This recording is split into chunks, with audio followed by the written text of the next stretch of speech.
मैं पता है क्यों आया था आपके पास। मैं इसलिए आया था आपके पास क्योंकि मुझे लगा था कि आप में कुछ बात है। आप इस समाज के लिए, इस देश के लिए कोई ऐसा नाटक बनाएंगे जो इसका उद्धार करेगा। हम कलाकारों को एक ऐसी संरचना के लिए इकट्ठा करेंगे जो हमें जीवन भर याद रहेगी।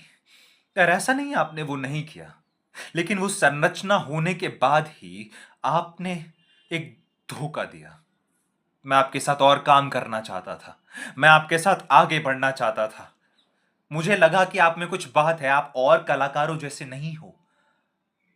लेकिन आप और कलाकारों की तरह नहीं, बस आप एक नॉर्मल इंसान की तरह निकले, जिसने जिसने सिर्फ अपने भोग के लिए चीजों का इस्तेमाल किया।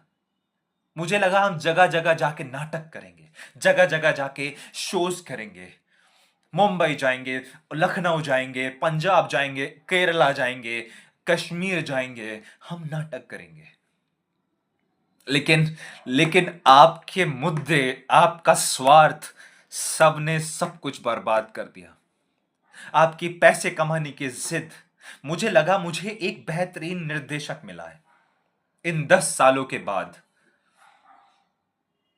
लेकिन आपने धोखा दिया। और यह धोखा असहनीय था हम सबके लिए। विश्वास था हम सबको कि हम इस समाज को जगा पाएंगे जो सोया हुआ है, लेकिन मुझे क्या पता था कि हम सब सोए हुए हैं। आप हमसे ज्यादा सोए हैं, मुझे सबसे ज्यादा आपसे उम्मीद थी। शायद आपको मुझसे उम्मीद भी नहीं थी, शायद आप मुझे जानते भी नहीं थे, शायद आप सिर्फ अपनी दुनिया में खोए हुए थे। हमें लगा था हम कुछ ऐसा करेंगे जैसा गांधी ने किया, क्योंकि ये समाज एक बार तो जागा था, लेकिन अब फिर से सो चुका है। इसको सिर्फ अपने स्वार्थ की पड़ी है, अपने भोग की पड़ी है, अपने लालच की, पैसा कमाने की, दूसरों का फायदा उठाने की। एक आवाज उठाने की बात की थी, आवाज दबाने की नहीं, खुद की आवाज दबाने की नहीं जो कभी उठ ही ना पाए। इसलिए मैं नाराज रहा जीवन भर। खैर अब क्या ही फर्क पड़ता है। मुझे फर्क नहीं पड़ता कि कोई जागता है नहीं जागता, मैं जागा हूं और मैं जागा रहूंगा, और मेरी कोशिश रहेगी कि सब जागे।